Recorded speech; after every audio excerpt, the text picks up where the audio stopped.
Everyone.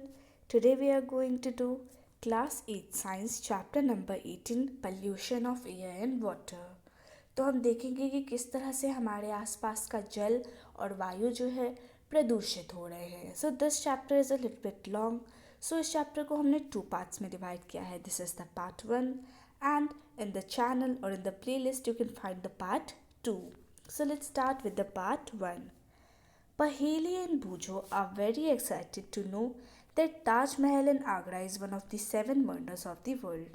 यानी पहेली और बूझो जो है बहुत ज़्यादा एक्साइटेड हो गए जब उन्हें पता चला है कि आगरा में जो ताज महल प्रेजेंट है वो one of the 7 wonders of the world है. कुछ स्पेशल जगह है वर्ल्ड में जिन्हें वंडर्स कहा गया है. तो उन 7 वंडर्स में से वर्ल्ड के जो 7 वंडर्स में से हैं उनमें से एक है हमारा ताजमहल जो कि आगरा में प्रेजेंट है.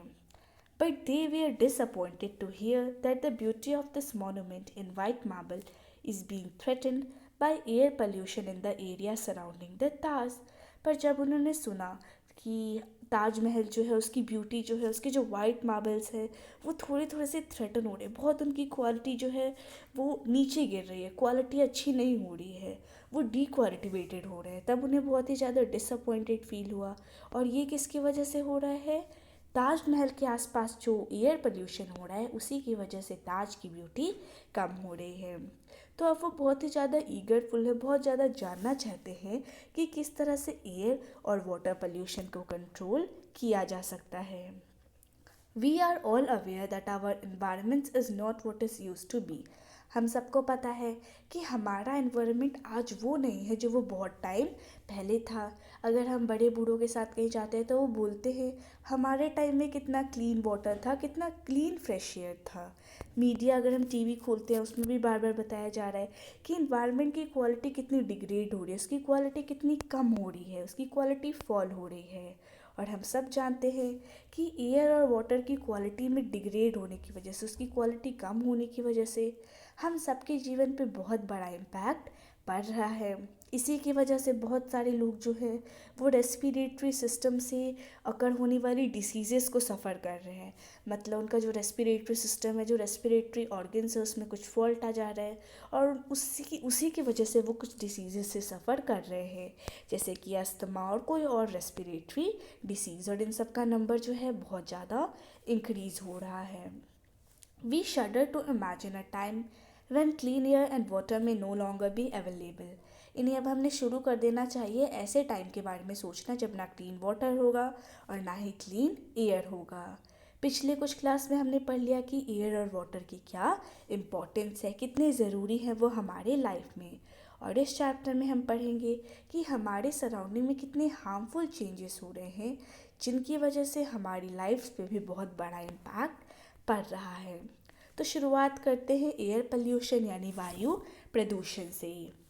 We can survive for some time without food but we cannot survive even for a few minutes without air. यानी हम घंटों तक, कभी कभी दिनों तक भी हम खाने के बिना रह सकते हैं, पर एयर के बिना हम कुछ मिनट भी नहीं रह सकते. इससे हमें पता चलता है कि कितना ज़रूरी है हमारे लिए एयर. एयर नहीं, क्लीन एयर. ठीक है, एयर तो बहुत सारी होती है, डस्ट वाली एयर भी होती है, पर हमारे लिए क्या इम्पोर्टेंट है? Clean air. और हमें पता है air is a mixture of gases, यानी इसमें बहुत सारी गैसेस हैं. अगर वॉल्यूम के रूप में बात करें तो मान लेते हैं कि एयर हमारा पूरा 100% है, तो इस 100% में से 78% जो है वो हमारा नाइट्रोजन है, 21% ऑक्सीजन है और बचा हुआ जो 1% है उसमें हमारा methane, argon, carbon dioxide, ozone, water vapour बहुत ही छोटी छोटी क्वांटिटीज़ में प्रेजेंट है. इसके बाद है एक्टिविटी 18.1. जब भी आप किसी भीड़ भाड़ वाली रोड से गुजरते हो, ट्रैफिक से गुजरते हो, तो आप क्या करते हो? छींकने लगते हो, कफ करने लगते हो, आप अपनी नाक को कवर कर लेते हो. ठीक है, तो अब आपको बताना है कि इन दो दो जगह यदि आपको बताना है कि दोनों की एयर क्वालिटी में क्या डिफरेंस है, कहाँ की क्वालिटी अच्छी है और कहाँ की गंदी. सबसे पहला है park and busy road. Of course park की क्वालिटी अच्छी होती है एयर की और बिजी रोड की थोड़ी सी डिग्रेडेड होती है. और residential area and an industrial area.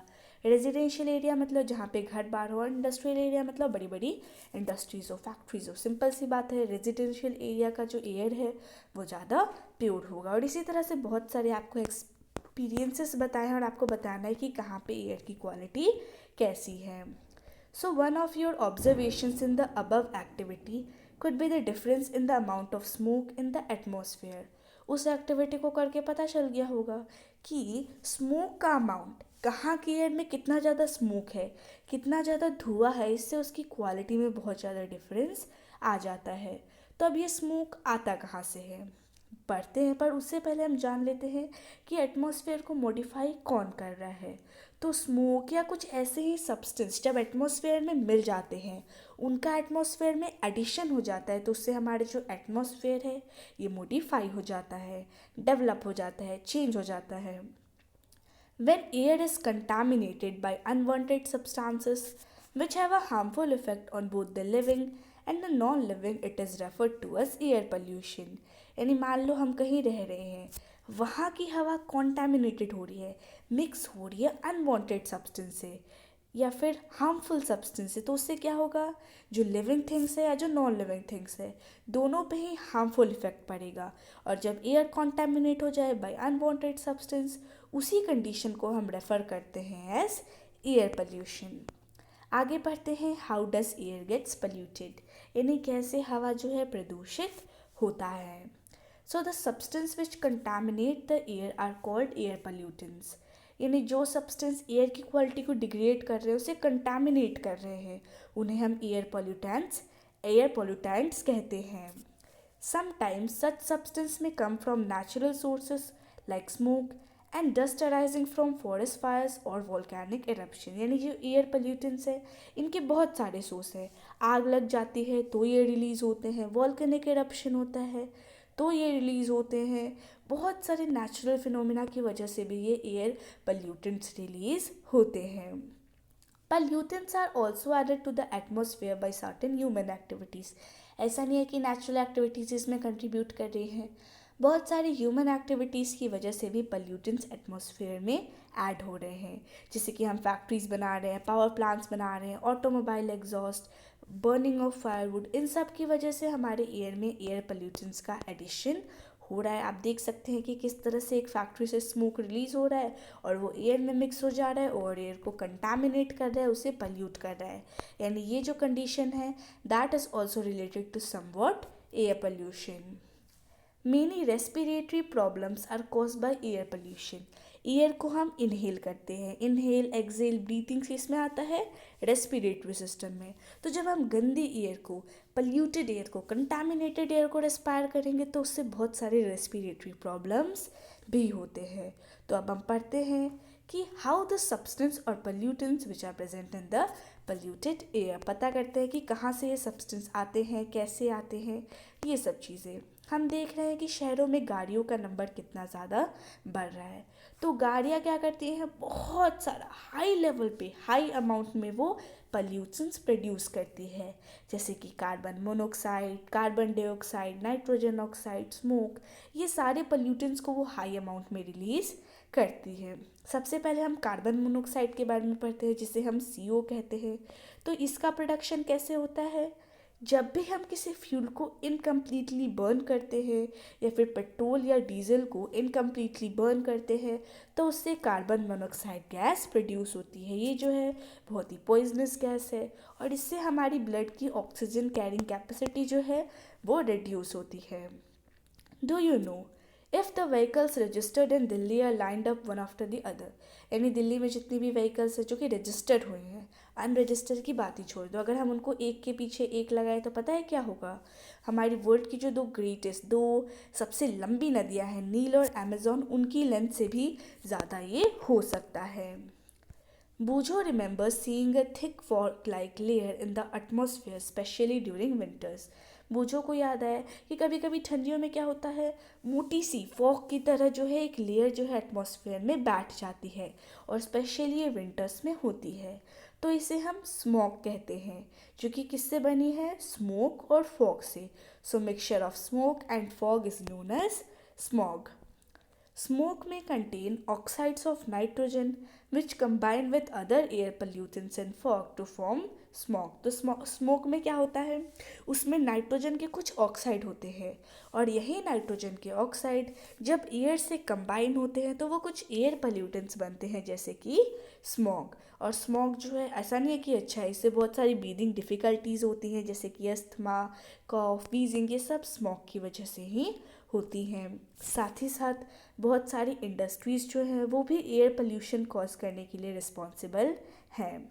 अब हम पेट्रोलियम रिफाइनरीज को ले लें तो वो क्या है, that are the major source of gases pollutants, यानी जो भी गैसेस पोल्यूटेंट्स होते हैं जैसे कि सल्फर डाइऑक्साइड का प्रोडक्शन, नाइट्रोजन डाइऑक्साइड का प्रोडक्शन, वो किसकी वजह से हो रहा है, पेट्रोलियम रिफाइनरीज की वजह से। सल्फ़र डाइऑक्साइड की बात ले लें तो इसका प्रोडक्शन कब होता है, जब हम फ्यूल को जलाते हैं पावर प्लांट्स पे अपने घरों पे, तो उससे सल्फ़र डाइऑक्साइड प्रोड्यूस होता है। इससे बहुत सारी रेस्पिरेटरी प्रॉब्लम्स हो सकती हैं, हमारा लंग भी डैमेज हो सकता है, so it is very harmful. Other kinds of pollutants are chlorofluorocarbons, which are used in refrigerators, air conditioners and aerosol sprays।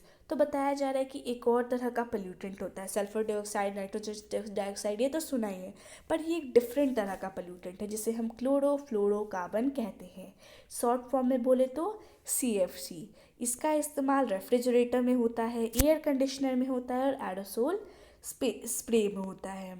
ये क्या करते हैं, हमारे अर्थ की जो एटमॉस्फेयर की ओजोन लेयर है, अब हमारा अर्थ है उसके आसपास क्या है, एक ओजोन लेयर जो कि हमें हार्मफुल यूवी रेज से प्रोटेक्ट करती है और ये हार्मफुल यूवी रेज सन से आती है। तो ये जो हमारी प्रोटेक्टिंग ओजोन लेयर है इसको डैमेज करने का काम करती है CFC। It means they are harmful for अस।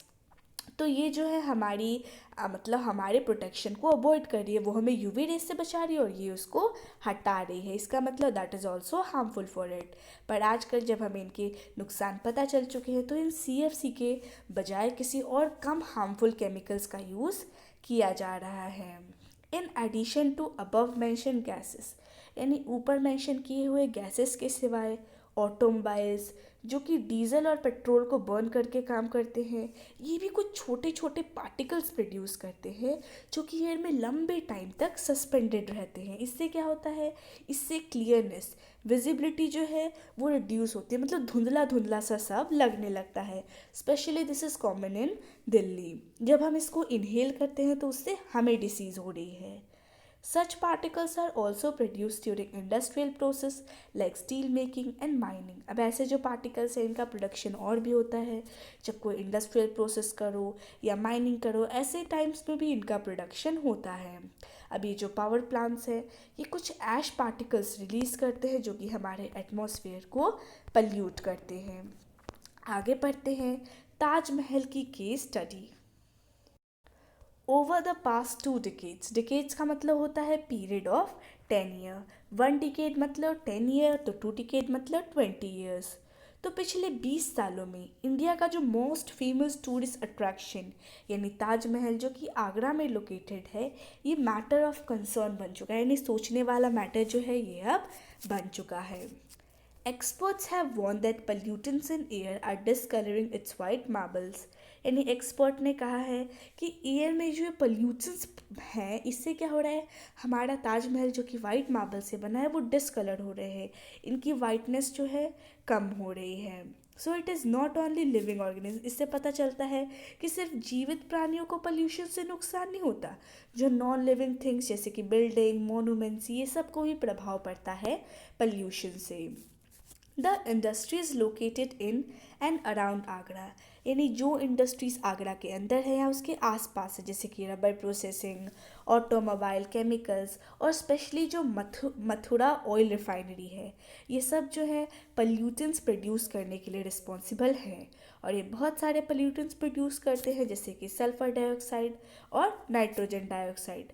अब ये जो गैस है वो वाटर वेपर के साथ रिएक्ट करते हैं, एटमॉस्फेयर में ये वाटर वेपर के साथ रिएक्ट करते हैं और सल्फ्रिक एसिड और नाइट्रिक एसिड प्रोड्यूस करते हैं। और यही जो एसिड्स हैं नीचे अर्थ पे ड्रॉप करते हैं रेन के साथ, जिससे रेन जो है एसिडिक बन जाता है और इसी एसिडिक रेन को हम एसिड रेन कहते हैं। और इसी एसिड रेन की वजह से कोरोजन होता है। हमारा मोनूमेंट का जो मार्बल है वो भी कोरोड हुआ इस एसिड रेन की वजह से, और यही जो फिनोमिना है इसे मार्बल कैंसर कहा जाता है। Suspended particulate matter, such as the soot particles emitted by Mathura oil refinery, has contributed towards the yellowing of the marble।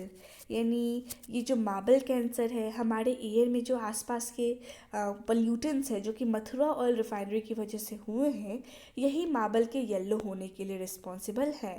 Supreme court ने बहुत सारे स्टेप्स लिए हैं ताज को बचाने के लिए। यहाँ पे आप ताजमहल के पिक्चर देख सकते हैं।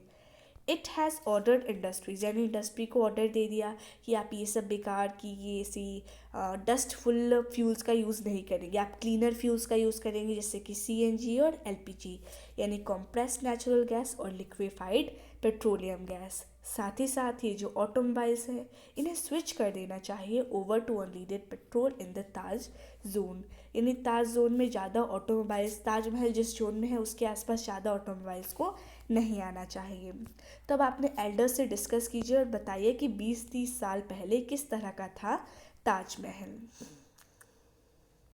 Now let's study about green house effect. हम जानते हैं कि सन रेज क्या करती है, हमारे अर्थ के सरफेस को वार्म करती हैं। A part of the radiation that falls on the earth is absorb by it. मान लीजिए हम थोड़ा सा डीप में पढ़ते हैं, ये है हमारी एक छोटी सी अर्थ, सन से इस पे रेज आ रही है, तो कुछ रेज को ये रिफ्लेक्ट कर देती है और कुछ को ये अब्जॉर्व कर देती है, और जो रिफ्लेक्टेड पार्ट है वो तो कुछ हिस्सा तो स्पेस में चला जाता है, मून पे भी चला जाता है, पर कुछ जो हिस्सा है रिफ्लेक्टेड रेडिएशन का वो एटमॉस्फेयर में ही ट्रैप हो जाता है, उसी के अंदर फंस जाता है, और इन्हीं ट्रैप्ड रेडिएशंस की वजह से हमारी जो अर्थ है वो हीट अप हो जाती है, वार्म हो जाती है। अगर आपने किसी नर्सरी में ग्रीन हाउस इफेक्ट को देखा होगा तो आपको पता होगा कि सन की हीट को हम अंदर तो आने दे रहे हैं पर हम उसे बाहर नहीं जाने दे रहे हैं, उसे ट्रैप कर ले रहे हैं, और इस ट्रैप हीट की वजह से ही क्या हो रहा है, हमारा जो ग्रीन हाउस है वो हीट हो रहा है। और अर्थ की ट्रैपिंग्स भी काफ़ी ज़्यादा सिमिलर है, एटमॉस्फेयर उसको आने तो दे रही है पर जाने नहीं दे रही, इसी वजह से जो ट्रैप रेडिएशन है वो अर्थ को हीट करके रख रही हैं, इसी वजह से इसे ग्रीन हाउस इफेक्ट कहा जा रहा है। और अगर अर्थ पे ये प्रोसेस नहीं होती तो यहाँ पे लाइफ भी पॉसिबल नहीं होती। पर अब ये ग्रीन हाउस बहुत ज़्यादा बढ़ रहा है, कहते हैं ना किसी चीज़ की ना ज़्यादा अच्छी ना कम, तो वही चीज़ अब ये बहुत ज़्यादा बढ़ रहा है। अब ज़्यादा बढ़ेगा तो हार्मफुल होगा, इससे क्या होगा, हमारी जो लाइफ है वो थ्रेटन हो रही है। कार्बन डाइऑक्साइड का अमाउंट बढ़ रहा है, और कार्बन डाइऑक्साइड ही उन गैसेस में से एक है जो कि इस इफेक्ट के लिए रिस्पॉन्सिबल है। Carbon dioxide one of the components of air है, और हम जानते हैं कि इसका क्या रोल होता है प्लांट्स में। पर अगर एयर में बहुत ज़्यादा कार्बन डाइऑक्साइड होगी तो ये जो है एक पल्यूटेंट की तरह काम करती है। हम कार्बन डाइऑक्साइड को बहुत सारे तरीक़ों से रिलीज़ कर रहे हैं, कुछ जलाते हैं तो रिलीज़ हो जाता है, बहुत सारी चीज़ों से रिलीज़ हो रहा है। जैसे कि हम पेड़ काटते हैं, प्लांट्स का काम क्या है कि वो CO2 को यूटिलाइज करते हैं, उन्हें लेते हैं, तो अब पेड़ तो रहे नहीं, तो इससे क्या होगा, CO2 को कोई लेगा नहीं और इससे उनका अमाउंट बढ़ेगा। तो डिफॉरेस्टेशन जो है वो CO2 के अमाउंट को इंक्रीज़ कर रहा है। क्यों? क्योंकि बहुत सारे ट्रीज कट हो रहे हैं जो कि CO2 को कंज्यूम करते हैं, और अब कंजप्शन रिड्यूस हो गया तो उसका अमाउंट सिंपली बढ़ेगा। साथ ही साथ वो ह्यूमन एक्टिविटीज़, बहुत सारी ह्यूमन एक्टिविटीज़ जो हैं वो भी CO2 को एक्यूमुलेट करती हैं। CO2 का काम क्या है, हीट को ट्रैप करना और उसके बाद उसे स्पेस में जाने नहीं देना। इसी वजह से अर्थ के एटमॉस्फेयर का जो एवरेज टेम्परेचर है वो धीरे धीरे बढ़ रहा है, और इसी को हम ग्लोबल वार्मिंग कहते हैं। बहुत सारे गैसेस जैसे कि methane, nitrous oxide, water vapour, carbon dioxide, ये सब भी इस इफेक्ट की तरह मतलब कंट्रीब्यूट करती हैं, इसीलिए CO2 की तरह इन्हें भी ग्रीन हाउस गैसेस कहते हैं। मतलब जो गैसेस ग्रीन हाउस इफेक्ट में कंट्रीब्यूट करेंगी उन्हें हम क्या कहेंगे, ग्रीन हाउस गैसेस। तो अभी जो ग्लोबल वार्मिंग है ये मेजर कंसर्न बन चुका है पूरे वर्ल्ड वाइड, मतलब पूरे देश में, पूरे वर्ल्ड में, पूरे विश्व में गवर्नमेंट्स जो है वो इस पर डिस्कस कर रही है। बहुत सारी कंट्रीज़ जो है वो तो इस एग्रीमेंट पे पहुंची है कि ये जो हमारी ग्रीन हाउस गैसेस है इनके एमिशन को हमें रिड्यूस करना है। वैसा ही एक प्रोटोकॉल है क्योटो प्रोटोकॉल, उसी तरह का एक एग्रीमेंट है ये। Bujo is surprised to hear that an increase in the Earth's temperature by even as little as 0.5 degree Celsius can have such a serious effect. यानी बूझो जो है बहुत ज़्यादा सरप्राइज हो गया है ये सुनकर कि अर्थ के टेम्परेचर में थोड़ा सा भी डिफरेंस आता है। 0.5 डिग्री सेल्सियस का भी डिफरेंस आ रहा है तो उसका बहुत ही ज़्यादा सीरियस इफेक्ट होगा। पहेली ने हाल ही में न्यूज़पेपर में पढ़ा है कि ये जो ग्लोबल वार्मिंग है, जो ग्रीन हाउस इफेक्ट है, इसकी वजह से हिमालय का जो गंगोत्री ग्लेशियर है वो मेल्ट होना शुरू हो गया है। किसकी वजह से? ग्लोबल वार्मिंग की वजह से। अभी ग्लोबल वार्मिंग क्या है? ग्लोबल वार्मिंग भी ग्रीन हाउस इफेक्ट से रिलेटेड है। ठीक है, इससे क्या होता है, सी लेवल्स जो है वो राइज होने लगते हैं। क्यों? क्योंकि इससे टेम्परेचर बढ़ेगा, टेम्परेचर बढ़ेगा तो जो हमारे ग्लेशियर्स हैं वो वाटर में मेल्ट करेंगे, सी में मिलेंगे और उनका लेवल बढ़ेगा। ग्लोबल वार्मिंग जो है उससे वर्ल्ड वाइड रेंजिंग इफेक्ट्स होते हैं। मतलब रेनफॉल पैटर्न पे भी इफेक्ट है, एग्रीकल्चर पे भी इफेक्ट है, बहुत सारे जगहों पे इसका इफेक्ट है। Majority of people living in regions which are threaten by global warming, यानी वो लोग जो कि ऐसे जगहों में रहते हैं जहाँ पे ग्लोबल वार्मिंग है वो एशिया में प्रेजेंट है। आमतौर का अभी का ही एक रीसेंट जो है एक क्लाइमेट चेंज रिपोर्ट है जो कि हमें बताता है कि ये ग्रीन हाउस गैसेस को अभी जितना प्रेजेंट लेवल है इसको रखना काफ़ी ज़्यादा मुश्किल है। ये सिर्फ और सिर्फ लिमिटेड टाइम के लिए है। इसके बाद अर्थ का जो टेम्परेचर है वो 2 डिग्री सेल्सियस से बढ़ सकता है इस सेंचुरी के एंड में। यानी जो हमारी 21st सेंचुरी है इसके एंड तक 2 डिग्री सेल्सियस तक बढ़ सकता है। और अभी हमने पढ़ा कि 0.5 डिग्री सेल्सियस से भी बहुत ज़्यादा इफेक्ट पड़ सकता है। तो 2 डिग्री सेल्सियस तो उससे 4 गुना है तो इससे और ज़्यादा इफेक्ट पड़ेगा। अब इसको रोकने के लिए हम क्या कर सकते हैं ये हम पार्ट 2 में पढ़ेंगे। So this was for today. Wish you like the video. Thanks for watching the video. Thank you.